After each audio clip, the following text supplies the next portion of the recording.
पूर्णस्य पूर्णमादाय पूर्णमेवावशिष्यते। ॐ शान्ति शान्ति शान्तिः। शृणुयाम देवाः भद्रं पश्येमाक्षभिर्यजत्राः स्थिरैरङ्गैस्तुष्टुवागुंशस्तनूभिर्व्यसेम देवहितं जदायुः। स्वस्ति न इन्द्रो वृद्धस्रवाः स्वस्ति नः पूषा विश्ववेदाः स्वस्ति नस्तार्क्ष्यो अरिष्टनेमिः स्वस्ति नो बृहस्पतिर्दधातु। ॐ शान्ति शान्ति शान्तिः। शङ्करं शङ्कराचार्यं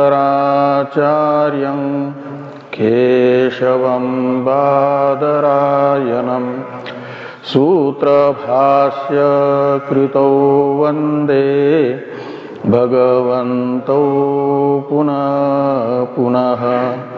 ईश्वरो गुरुरात्मेति मूर्तिभेदविभागिने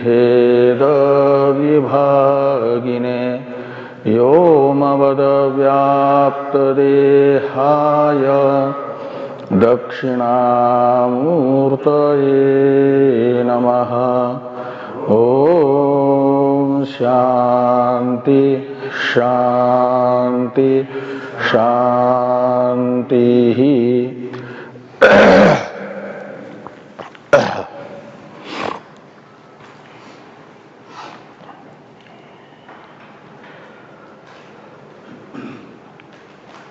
अथर्ववेदीय ब्राह्मण भाग की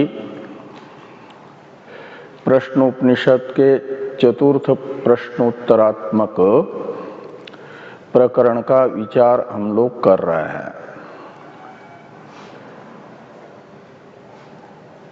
आचार्य पिपलाद जी के पास पहुंचे हुए 6 ब्रह्म जिज्ञासु ऋषियों में से सौर्यायनी गार्ग्य नाम के ऋषि चतुर्थ प्रश्न अंतःपाती अवान्तर 5 प्रश्न आचार्य पिपलाद जी की अनुमति से आचार्य पिपलाद जी के प्रति करते हैं। उनमें से प्रथम प्रश्न का उत्तर आचार्य पिपलाद जी ने देना द्वितीय कंडिका के द्वारा प्रारंभ किया। ब्रह्म जिज्ञासु ऋषि सौर्यायनी गार्ग्य जी का आचार्य पिपलाद जी के प्रति प्रथम प्रश्न है कि अस्मिन् पुरुषे कानि स्वपन्ति। इससे ये पूछा कि इस शरीर के अंदर करणों में से कौन करण है जो अपने अपने व्यापार से उपरत हो जाते हैं, उस समय जागृत का अभाव माना जाता है। अर्थात जागृत अवस्था का धर्मी कौन है, यह प्रथम प्रश्न गार्ग्य जी का आचार्य पिपलाद जी के प्रति है। उसका उत्तर दृष्टांत सहित द्वितीय कंडिका से आचार्य पिपलाद जी दे रहे हैं। द्वितीय कंडिका में प्रथम दृष्टांत बताया है दृष्टांत में आचार्य पिपलाद जी ने हे गार्ग्य ऐसा गार्ग्य को संबोधित करके कहा कि मैं जो तुमने जो पूछा है वह बता रहा हूं, उसे सुनो। और सुनाते हुए कहा कि दृष्टांत में जैसे अस्त होते हुए सूर्य की रश्मियां जो दसों दिशाओं में फैली हुई है, वे सूर्य मंडल में एकीभूत होती है और वे ही सूर्योदय के साथ, सूर्योदय जब होता है तो उदित होते हुए सूर्य से बार बार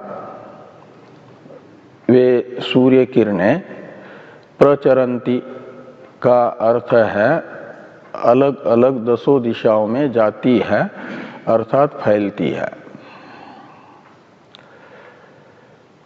ये तो दृष्टांत हुआ कि सूर्य की किरणें सूर्य के अस्त होते हुए सूर्य में एकीभूत होती है और जिसमें एक ही भाव हुआ सूर्य रश्मियों का, वहीं से उदित हुए होने के बाद उसी सूर्य से वे अलग हो जाती है, निष्पन्न हो जाती है, अपने अपने दिशास्थ प्रकाश्य वस्तुओं का प्रकाशन करती है। ये उनका प्रचरण है। ये दृष्टांत जो मूल कंडिका में दिया गया है, यहाँ तक की चर्चा हम लोग कर चुके हैं।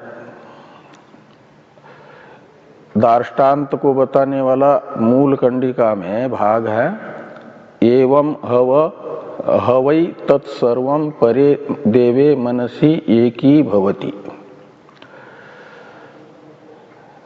तो एवं का अर्थ है दृष्टांत के अनुसार ही क्या होगा कि दृष्टांत में जो सूर्य है तत्स्थानीय है दार्ष्टान्त में मन, दृष्टांत में जो मरीचिया है तत्स्थानीय है बाह्य इंद्रिया। जब और इस वाक्यस्थ तत्सर्वम इन दो सर्वनामों से ग्रहण करना है बाह्य इंद्रिय संघात को। तो बाह्य ज्ञानेन्द्रिय एवं बाह्य कर्मेंद्रिय समूह और उनके अपने अपने जो विषय हैं बाह्य इंद्रियों के जागृत अवस्था में, बाह्य इंद्रियां भी व्यावहारिक सत्ता वाले हैं और उनके विषय शब्दादि भी व्यावहारिक सत्ता वाले हैं।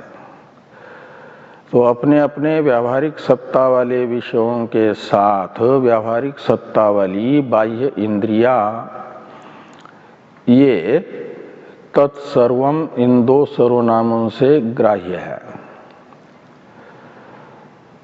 और मनसी का विशेषण है परे देवे। मन को देव इसलिए कहा जाता है कि वह द्योतनवान है,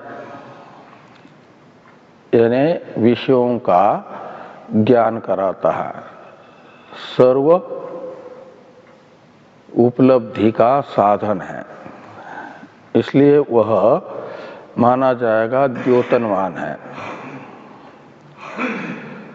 जो द्योतनवान है उसे कहा जाता है देव, द्योतनात् देव। ऐसी देव शब्द की व्युत्पत्ति करते हैं तो देव शब्द का अर्थ निकलता है द्योतनवान। वह द्योतनवान है मन, इसलिए देव है। और एक विशेषण है परे। यद्यपि इंद्रिया भी चक्षुरादि अपने अपने रूपादि विषयों का ज्ञान कराती है, इसलिए देव है। द्योतनवान जो होगा उसे देव कहा जाएगा। तो द्योतनवान जैसे मन है, ऐसे द्योतनवान चक्षुरादि इंद्रिया भी है। उनसे भी उनके अपने अपने विषयों का ज्ञान होता है, इसलिए उन्हें द्योतनवान होने से देव कहा जाएगा। तो मन भी देव है, चक्षुरादि भी देव है। तो देवत्व तो दोनों में समान रहा। इसलिए विशेषण है कि चक्षुरादि केवल देव है और मन परदेव है। मन में जो देवत्व है उसका परत्व क्या है? मनोगत देवत्व में परत्व है उत्कृष्टता, और वह उत्कृष्टता है इसको लेकर के कि चक्षुरादि मनो अधीन है। बाह्य इंद्रिया अपने अपने विषयों से संश्लिष्ट होने पर भी बिना मन के अपने अपने विषयों का ज्ञान नहीं करा पाती। इसलिए माना जाएगा बाह्य इंद्रियों को इंद्रिय मनो अधीन, मनस्तंत्र। तो चक्षुरादि मनस्तंत्र है। तंत्र शब्द का अर्थ होता है अधीन। तो मनस्तंत्र है का अर्थ निकलेगा मनो अधीन है। चक्षुरादि इंद्रिया स्वतंत्र नहीं है।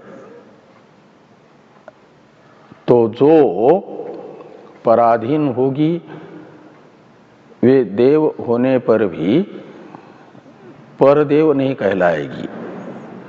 तो चक्षुरादि इंद्रिया देव तो है, लेकिन परदेव नहीं है, क्योंकि चक्षुरादि में मनो अधीनत्व है और मन चक्षुरादि के अधीन नहीं है। इसलिए चक्षुरादि की अपेक्षा परदेवत्व है मन में। ऐसा जो चक्षुरादि की अपेक्षा परदेव रूप मन है, उस मनसी ये सप्तमी है ना, उस मन में एकी भवती का करता है तत्सर्वम, और तत्सर्वम से लिया गया विषय सहित चक्षुरादि इंद्रियों को। तो अपने अपने विषय सहित बाह्य चक्षुरादि इंद्रिया वे मन में एकीभूत होती है, यानी मन के अधीन होकर के रहती। एक ही भाव होता है।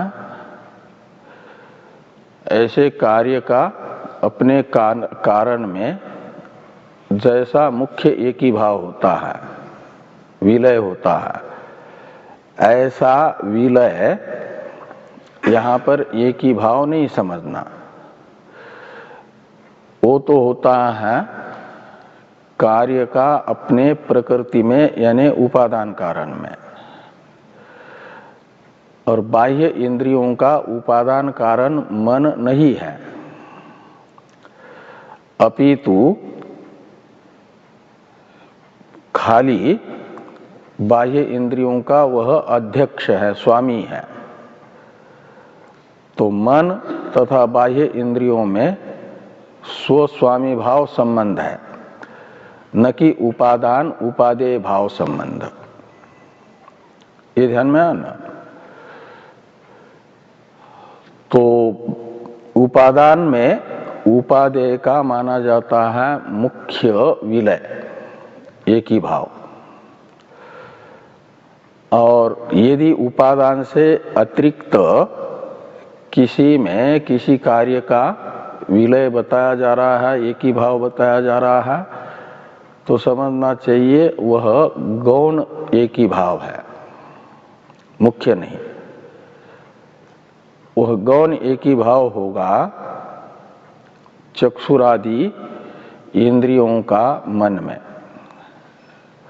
तो जब इंद्रिया, बाह्य इंद्रिया अपने अपने व्यापारों से उपरत हो जाती है, तो अपने अपने विषय एवं व्यापार सहित वे एकीभूत होती है, यानी मन के अधीन होकर के रहती है। ये यहाँ पर एवं हवै तत्सर्वं परे देवे मनसि एकी भवति, इस वाक्य से बताया। ये कब होता है? तो स्वाप काल में, यानी स्वप्न के समय बाह्य इंद्रियों का मन में एक ही भाव होगा और बाह्य इंद्रियां निर्व्यापार हो गई, तो फिर अन्य लोग उसे कहते हैं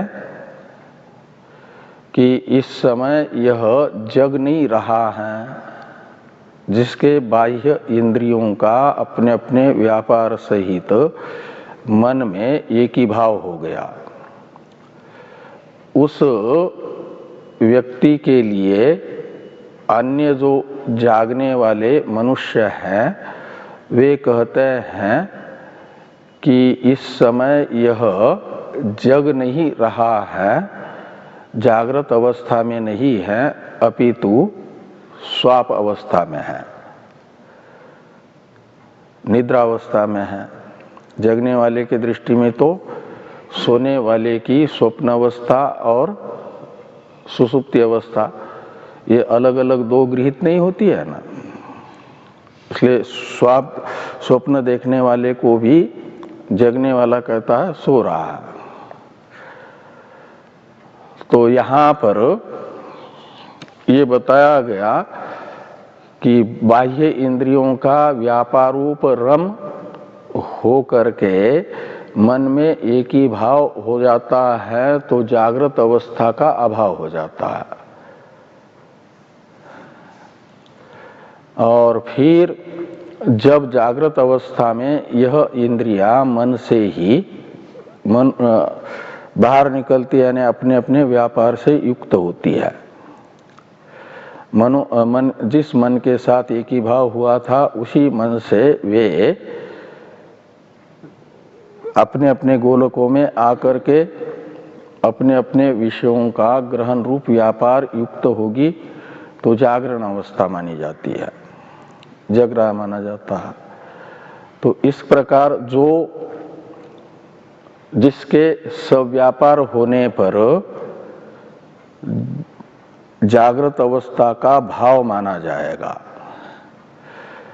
और जिसके निर्व्यापार अवस्था में जागृत अवस्था का अभाव माना जाएगा,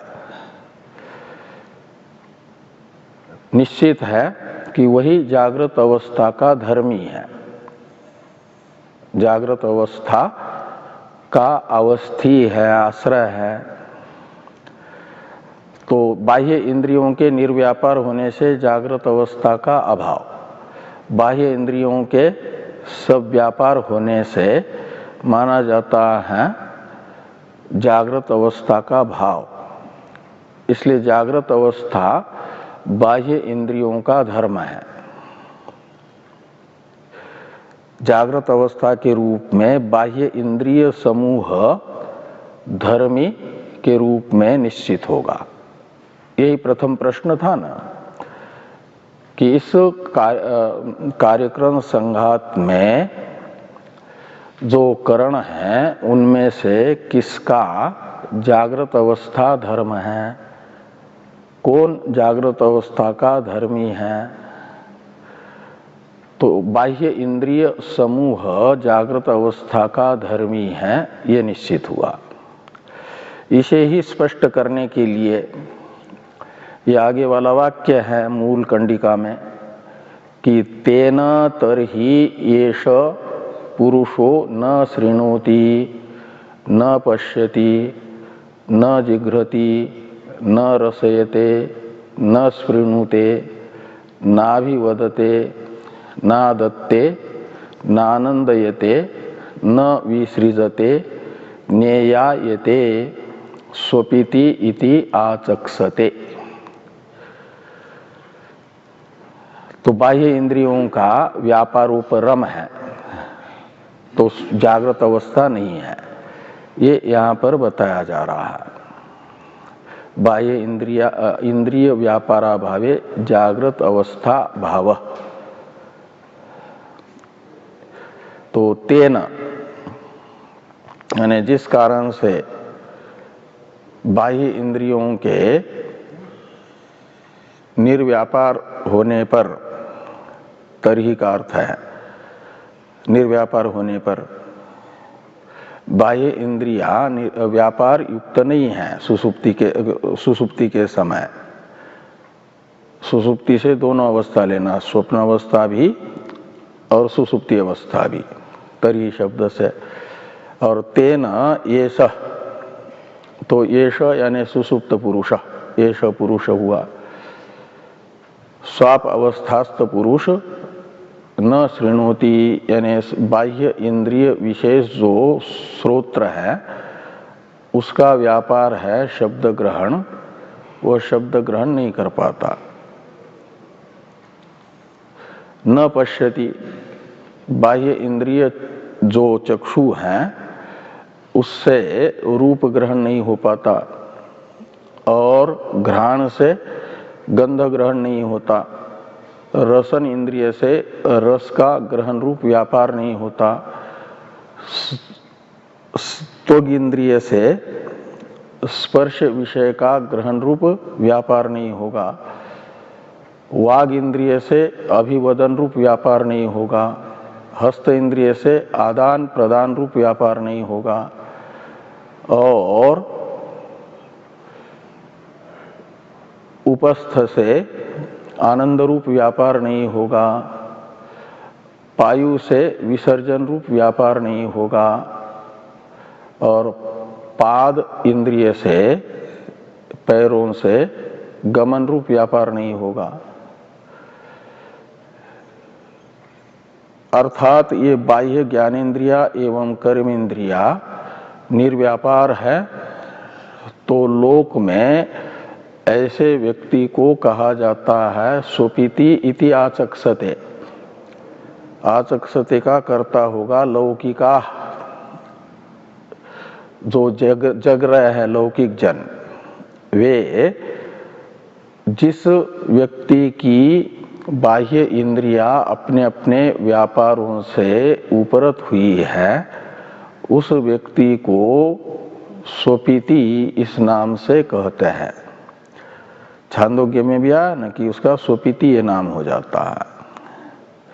तो इस प्रकार स्वपिति इति आचक्षते लोकाहा, जो जग रहे हैं वे कहते हैं कि सो रहा है। भाष्य है, भाष्य को देखिए। तस्मै सहु वाच, इसमें स इस सर्वनाम से ग्राह्य है आचार्य पिपलाद जी, इसलिए भाष्कर भगवान ने कहा आचार्य, वाच क्रिया के कर्ता है आचार्य पिपलाद जी। क्या कहा आचार्य पिपलाद जी ने? और तस्मै यानी गार्ग्य को, तो हे गार्ग्य ऐसा संबोधन करके कहा। क्या कहा? तो कहते हैं यत् त्वया पृष्टम तत् शृणु, यत् शब्द के अनुरोध से तत् शब्द का अध्यार कर दीजिए, और वो तत् शब्द से परामृष्ट अर्थ हो जाएगा शृणु का कर्म। तो तत् शब्द से परामृष्ट अर्थ कौन सा होगा? यत् तदोर नित्य संबंध के अनुसार यत् शब्द का जो अर्थ है उसी का परामर्शक तत्शब्द हो जाएगा ना। और यत शब्द किसके लिए आया है? पृष्ठम के साथ अन्वित है, यानी यत पृष्ठम। तो अस्मिन पुरुषे कानी स्वपंती, इस वाक्य से तुमने जो पूछा है, क्या पूछा है? तो पृष्ठम ये स्वयं कर्म है, और वो पूछा है जागृत अवस्था का धर्मी। इसलिए तुम्हारे द्वारा जो जागृत अवस्था का धर्मी पूछा गया है उसे मैं बता रहा हूं, सावधान चित्त होकर के सुनो। ऐसा आचार्य पिपलाद जी ने गार्ग्य को हे गार्ग्य संबोधित करके कहा। यह अर्थ निकलेगा। आगे हैं यथा मरीचयो, मरीचय शब्द का अर्थ कर दिया रश्मयः, मरीचि यानी रश्मि। किसकी रश्मियां? तो मूल में आया अर्कस्य, तो अर्कस्य का पर्यायवाचक शब्द बताते भाष्यकार भगवान, अर्कस्य यानी आदित्यस्य। और कैसे आदित्य की आदित्य की किरणें यानी रश्मियां आदित्य के साथ एकीभूत होती है। तो सूर्य की दो अवस्था, एक उदय अवस्था और एक अस्त अवस्था। तो इसलिए कहते हैं कि अस्तम यानी अदर्शनम गच्छतः, ये विशेष्यंत है। गच्छत क्षत्रिय प्रत्यांत प्रातिपदिक है, उसका षष्ठी का एक वचन होगा गच्छतः, अस्तं गच्छतः। बीच में अस्त शब्द का अर्थ कर दिया अदर्शनम गच्छतः। सूर्य अस्त की ओर जा रहा है का मतलब अदर्शन की ओर जा रहा है, सूर्य का दर्शन नहीं हो रहा है। तो अस्तं गच्छतः अर्कस्य मरीचयः, ऐसा अन्वय करना। और एक दो मरीचिया नहीं अपितु समस्त मरीचिया, इसलिए कहा कि सर्वा, मूल में है ना अस्तं गच्छतः सर्वा, और उस सर्वा का अर्थ करते हैं भाष्यकार भगवान अशेषतः यानी संपूर्ण। ये तस्मिन् तेजो मंडले, ये तस्मिन् तेजो मंडले का अर्थ कर दिया तेजो राशि रूपे ये की भवंती। तो तेजो राशि रूप जो सूर्य है उस सूर्य में एकीभूत हो जाती है। तेजो मंडल का अर्थ कर दिया तेजो राशि रूप, वो कौन है? तेजो राशि रूप सूर्य, और उसके साथ एकीभूत होती हैं वो सब रश्मियां। रश्मियों का एकीभाव होना है विवेक अनर्ह अवस्था को प्राप्त करना। इसे कहते हैं कि विवेक अनर्हत्वम यानी अविशेषताम गच्छन्ति। तो विवेक अनर्हत्व को प्राप्त करती है। अनर्हत्व का अर्थ है अयोग्यत्व, विवेक का अर्थ है भेद, ग्रहण। तो भेदेन ग्रहण योग्य नहीं रहती है। जब सूर्य के साथ सूर्य किरणें एकीभूत होती है तो उनका सूर्य के साथ एकीभूत होना है भेदेन ग्रहण योग्य न रहना। जब दिन में सूर्य से अलग होकर के दसों दिशाओं में फैलती है तो भेदेन ग्रहण योग्य रहती है। ऐसी भेदेन ग्रहण योग्य नहीं रह पाती जब अस्त होते हुए सूर्य की किरणें सूर्य में एकीभूत होती है।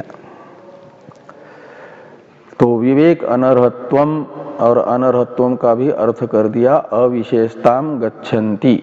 विवेक अनर्हत्वम गच्छन्ति यानी अविशेषताम गच्छन्ति। अविशेषता है साधारण भाव, सामान्य भाव, विशेष विशेष रूपता उनमें नहीं रहती है।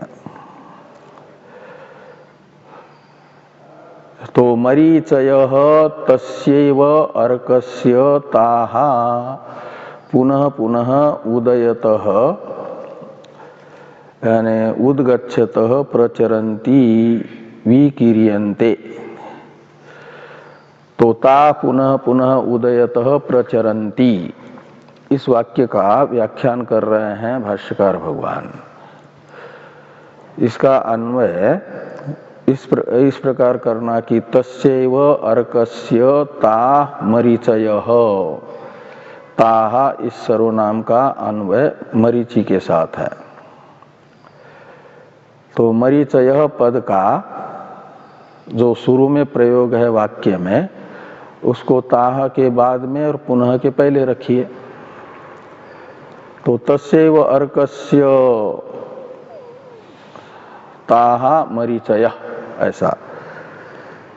पुनः पुनः उदयत, तस्यैव अर्कस्य पुनः पुनः उदयत, ये भी पुनः पुनः उदयत का भी अन्वय अर्कस्य के साथ है। उदयत षष्ठी का एक वचन है।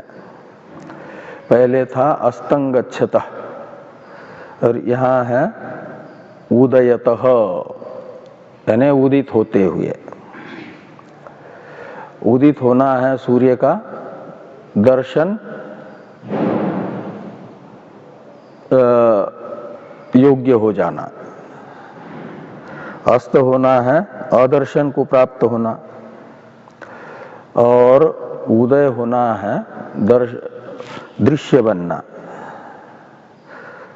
सबका दृश्य बन जाना। तो पुनः पुनः उदयतः तस्यैव अर्कस्य ताः मरीचयः प्रचरन्ति, ऐसा अन्वय करना। उदयतः का बीच में अर्थ कर दिया भाष्कर भगवान ने उद्गच्छतः। उदयतः यानी उद्गच्छतः यानी दर्शन अर्ह होता हुआ। जो सूर्य है उससे ये प्रचरन्ति, प्रचरन्ति का अर्थ कर दिया विकीर्यन्ते, और विकीर्यन्ते का भी अर्थ निकलेगा दसों दिशाओं में फैल जाती है। उदित होते हुए सूर्य से निकल करके दसों दिशाओं में फैल जाती हैं रश्मियां।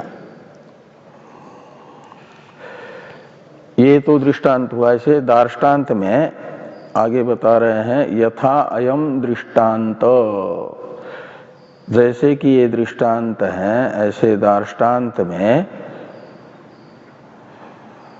अर्क स्थानीय मन में स्वाप काल में मरीचि स्थानीय बाह्य इंद्रियों का और उनके व्यापारों का एक ही भाव होगा, और फिर स्वाप से जागृत में आते समय मन से ही अलग होकर के अपने अपने गोलकों में स्थित होकर के बाह्य रूपादि विषयों का ग्रहण रूप व्यापार प्रारंभ होगा,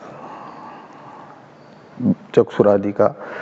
इसे दार्ष्टान्त में बताया जा रहा है कि एवं हवै तत्सर्वं विषय इंद्रियादि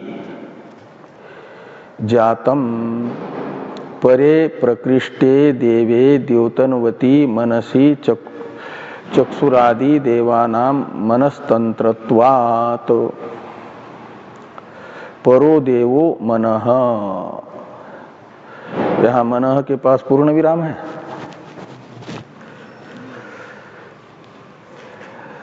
या स्वल्प विराम होगा। तो मन को परह देव क्यों कहा? इसके लिए ये वाक्य है कि चक्षुरादि देवानाम मनस्तंत्रत्वात्, ये हेतु वाक्य है। चक्षुरादि देवानाम, ये एक साथ छपा होगा श्रृंगेरी वाली पुस्तक में। यहाँ अलग अलग है ना, चक्षुरादि और देवानाम, ये एक पद है, चक्षुरादि देवानाम। मनस्तंत्रत्वात् का अर्थ है चक्षुरादि इंद्रिया, देव शब्द से लेना इंद्रियों को। द्योतनवान है चक्षुरादि, द्योतनवान होने से देव है, तो चक्षुरादि देव जो है मन के अधीन होने से अप्रकृष्ट है। कौन? चक्षुरादि अप्रकृष्ट देव कहलाएंगे, और मन इनका स्वामी होने से इसे प्रकृष्ट देव कहा जाएगा। तो परो देवो मनः, मन ये परदेव है।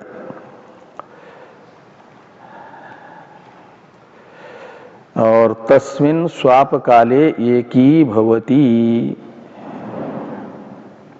तो तस्मिन् यानी उस प्रकृष्ट देव रूप मन में स्वाप के समय एकीभूत हो जाते हैं। कौन? तत्सर्वम। और तत्सर्वम का अर्थ भाष्यकार भगवान ने किया था विषय इंद्रियादि जातम। शुरू में आया ना एवं हवय के बाद में तत्सर्वम, ये मूल में है। और तत्सर्वम का अर्थ भाष्य में किया विषय इंद्रियादि जातम का मतलब, जातम का अर्थ है समस्त, मात्र अर्थ में जात आता है ना, का मतलब विषय इंद्रिय और आदि शब्द से उनका व्यापार, विषय ग्रहण रूप व्यापार, ये सब का सब समस्त प्रकृष्ट देव जो मन है उसमें एकीभूत होता है। कैसे एकीभाव होता है? तो कहते हैं इस प्रकार की मंडले मरीचिवत अविशेषताम गच्छति। तो अस्त के ओर जाते हुए सूर्य में जैसे रश्मियों का एकीभाव हो जाता है, अविशेषता हो जाती, विवेक अनर्हत्व को प्राप्त करती हैं, ये मरीचिया प्राप्त करती हैं। ऐसे ही यह चक्षुरादि इंद्रिया भी अपने अपने विषय एवं व्यापार सहित अविशेषता को प्राप्त हो जाते हैं, मन के अधीन हो जाते हैं का अर्थ निकलेगा। और जागृत अवस्था में क्या होता है? तो कहते हैं जी जागरिसोश्च रश्मि वन मंडलात मनस एव प्रचरति स्वव्यापाराय प्रतिष्ठते। तो जी जागरिसो कौन सी विभक्ति है? भाष्य में है ना जी जागरिसो, हाँ षष्ठी का एक वचन है, प्रातिपदिक है जी जागरिसु। जी जागरिसु का अर्थ निकलेगा जगने की इच्छा करने वाला। जैसे जिज्ञासु जानने की इच्छा करने वाला, ऐसे जी जागरिसु जगने की इच्छा करने वाला जो है स्वाप से जागृत अवस्था में आना चाहता है, जो उसे कहा जाएगा जी जागरिसु। और उस जी जागरिसु की इंद्रिया क्या कैसी होती है? तो कहते रश्मि वत मंडलात मनस एव प्रचरति। तो रश्मियां जैसे उदित होते हुए सूर्य की रश्मियां सूर्य से प्रचरंती अलग होकर के अपने अपनी दिशाओं में फैल जाती हैं, दसों दिशाओं में। ऐसे इसी मन से ही अपने अपने प्रचरति, तत्सर्वम प्रचरति, प्रचरिति का कर्ता हो जाएगा तत्सर्वम, यानी चक्षुरादि इंद्रिया अपने अपने व्यापार सहित प्रचरति का अर्थ निकलेगा स्व व्यापाराय प्रतिष्ठते, अपना अपना व्यापार करने के लिए वे प्रवृत्त होती हैं, ये तब जागृत अवस्था मानी जाती है। और जब अपना अपना व्यापार करना बंद करके मन के अधीन होकर के रहती हैं तो जागृत अवस्था का अभाव माना जाता है। इसलिए जिसके सव्यापार होने से जागृत अवस्था का भाव और जिसके निर्व्यापार होने पर जागृत अवस्था का अभाव होता है, माना जाएगा जागृत अवस्था का धर्मी वही है। तो किसके निर्व्यापार होने पर जागृत अवस्था का अभाव होता है और किसके सव्यापार होने पर जागृत अवस्था का भाव माना जाता है? बाह्य इंद्रियों के। इसलिए बाह्य इंद्रिया जागृत अवस्था का धर्मी है, ये अर्थ निकलेगा ना। और इन बाह्य इंद्रियों रूपी उपाधि वाला जीवात्मा का नाम होता है विश्व। इसलिए जागृत अवस्था अभिमानी कहा जाता है विश्व को। लेकिन ये बाह्य इंद्रिय रूप बाह्य इंद्रिया सब व्यापार बाह्य इंद्रिया रूप उपाधि नहीं रहेगी तो विश्व भी नहीं रहेगा। जागृत अवस्था ही नहीं है तो जागृत अवस्था का अभिमानी कहां से होगा? इसलिए पंचदशी में जागृत अवस्था का लक्षण किया इंद्रिय विषयोपलब्धिर जागरणम। इंद्रियों से उनके अपने अपने विषयों की उपलब्धि, ये जागृत अवस्था कहलाती है, जागरण है। तो जी जागरिसोश्च रश्मिवन मंडलात मनस एव प्रचरति स्वव्यापाराय प्रतिष्ठते। प्रचरति का अर्थ कर दिया स्वव्यापाराय प्रतिष्ठते। प्रतिष्ठते का अर्थ है प्रस्थान करते हैं। कौन प्रस्थान करते हैं? प्रतिष्ठते का कर्ता होगी बाह्य इंद्रिया। तत्सर्वम शब्द से ग्राह्य, तत्सर्वम प्रस्थानम कुरुते, ऐसा निकलेगा प्रतिष्ठते। यस्मात् स्वप्न काले श्रोत्रादीनि शब्दादि उपलब्धि करणानि मनसि एकीभूतानि इव करण व्यापारात् उपरतानि। अब ये तेन तरहि एष पुरुषो न शृणोति इत्यादि वाक्य की व्याख्या भाष्यकार भगवान प्रारंभ कर रहे हैं यस्मात् से। तो यस्मात् स्वप्न काले श्रोत्रादीनि बाह्य शब्दादि उपलब्धि करणानि मनसि एकीभूतानि इव करण व्यापारात् उपरतानि। तो कोई शंका करता है कि स्वप्न के समय तो जैसे जागृत अवस्था में रूप का ग्रहण चक्षु इंद्रिय से होता हुआ देखा जा रहा है, श्रोत्र इंद्रिय से शब्द का ग्रहण होता हुआ देखा जा रहा है, ऐसे स्वप्न में भी तो रूप का ग्रहण चक्षु इंद्रिय ही करती है और शब्द का ग्रहण श्रोत्र इंद्रिय ही करती है, उल्टा नहीं होता। तो वहां पर भी तत्तद इंद्रियों से तत्तद विषयों का ग्रहण रूप व्यापार हो रहा है वहां, यानी स्वप्नावस्था में। तो इंद्रिय व्यापार तो वहां दिख ही रहा है, तो इंद्रिय व्यापारों का अभाव कहाँ है? इंद्रिय अपने अपने व्यापारों से उपरत कहाँ हुई है?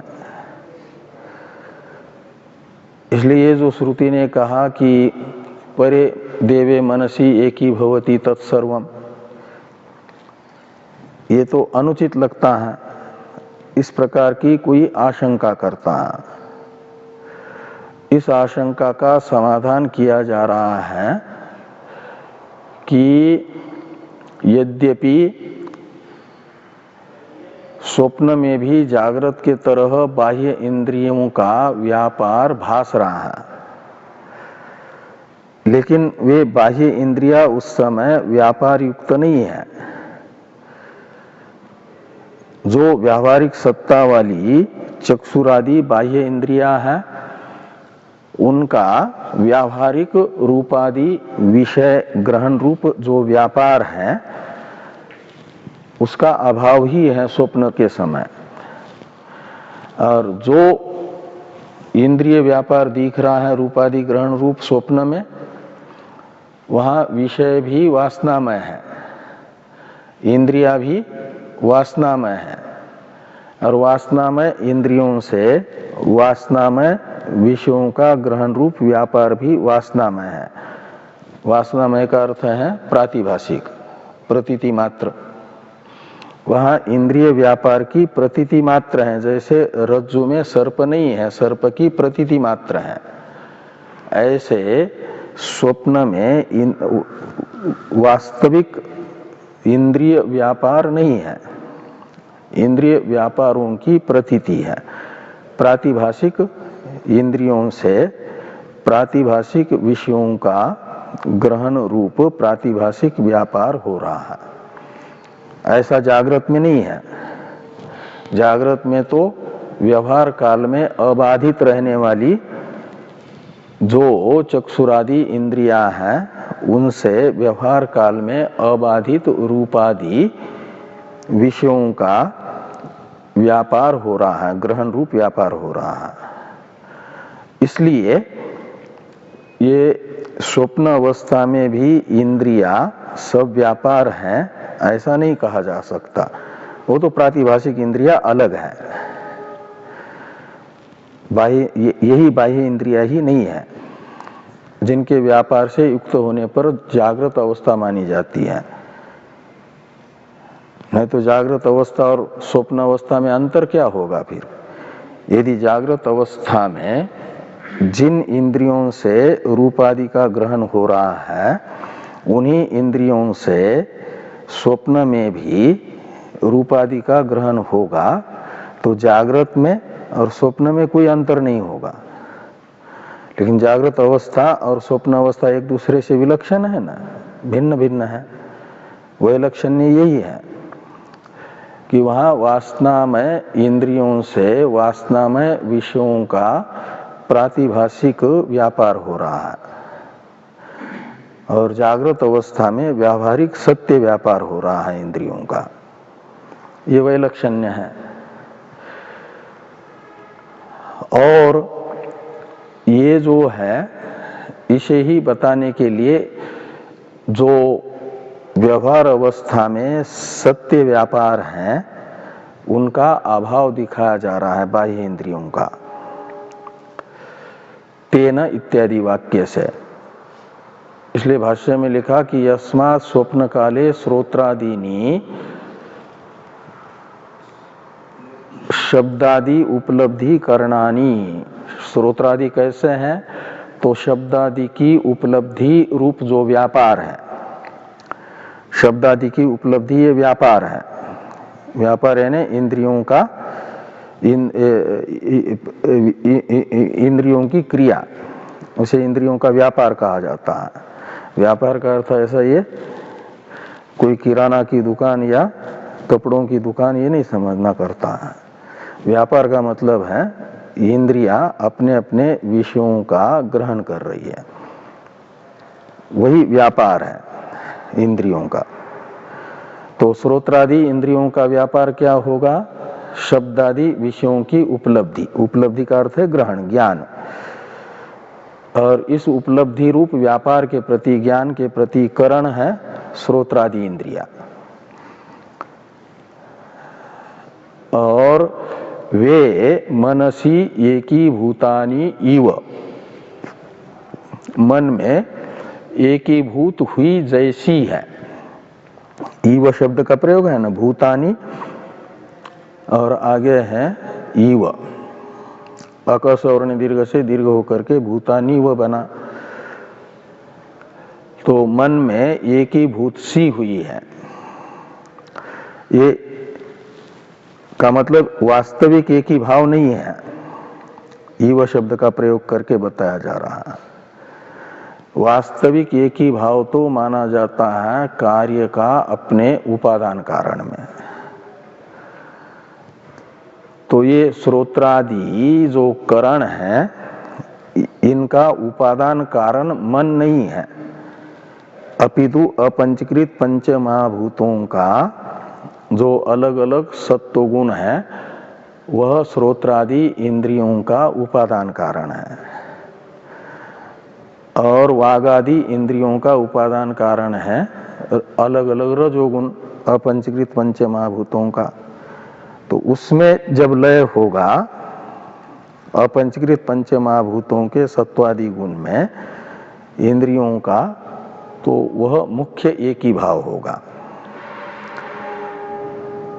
वो उपादान कारण में कार्य का लय, वो मुख्य एक ही भाव कहलाता है। और उपादान कारण से अतिरिक्त किसी दूसरे में यदि एक ही भाव बताया जा रहा है तो मुख्य एक ही भाव नहीं होगा, वो किसी निमित्त से होगा। वो निमित्त है बाह्य इंद्रियों का स्वामी है मन, और वे अपने अध्यक्ष मन के अधीन होकर के रहती हैं स्वाप काल में। इतना मात्र अर्थ निकलेगा कि स्वप्न काले श्रोत्रादीनि शब्दादि उपलब्धि करणानि मनसी एकीभूतानि इव का, इसलिए इव शब्द का प्रयोग है। और करण व्यापारात उपरतानि, तो ये सब के सब अपने अपने व्यापार से उपरत हैं। और तेन का अर्थ कर दिया तस्मात् तरहि, तस्मिन् स्वाप काले एव देवदत्तादि लक्षणः पुरुषो न शृणोति न पश्यति। ये सब वाक्यों का एक साथ अन्वय करना कि स्वप्न काल में ये देवदत्तादि नामक जो सो रहे हैं पुरुष हैं, वे बाह्य इंद्रियों से कोई व्यापार नहीं करते हैं, क्योंकि बाह्य इंद्रियां अपने अपने व्यापारों से उपरत हैं। इसलिए कहा न शृणोति न पश्यति न जिघ्रति न रसयते न स्पृशते नाभिवदते नादत्ते नानंदयते और न विसृजते न येयायते। यानी अपने अपने इंद्रियों के जो भी व्यापार हैं वे नहीं करते हैं। स्वपिति इति आचक्षते लौकिका, तो लौकिक जन जगने वाले उस पुरुष को ये स्वाप अवस्था में है ऐसा कहते हैं। तो इस प्रकार प्रथम प्रश्न का उत्तर दिया। 5 अवान्तर प्रश्नों में से द्वितीय प्रश्न का उत्तर देने के लिए तृतीय कंडिका आ रही है, इसकी चर्चा हम लोग करते हैं कल।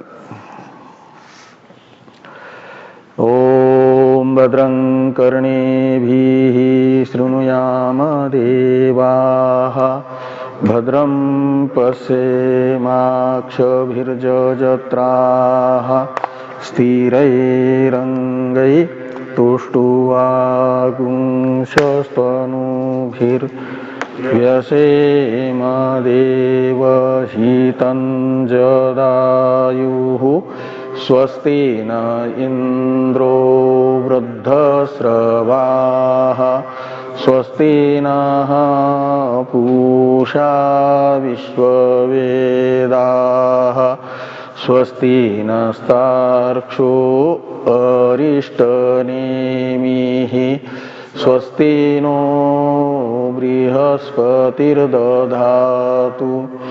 ॐ शान्ति शान्ति शान्तिः। शंकरं शंकराचार्यं केशवं बादरायणं सूत्रभाष्य वन्दे भगवन्तौ पुनः पुनः। ईश्वरो गुरुरात्मेति मूर्तिभेद विभागिने व्योमवद्व्याप्तदेहाय दक्षिणामूर्तये नमः। ओम शांति शांति शांति।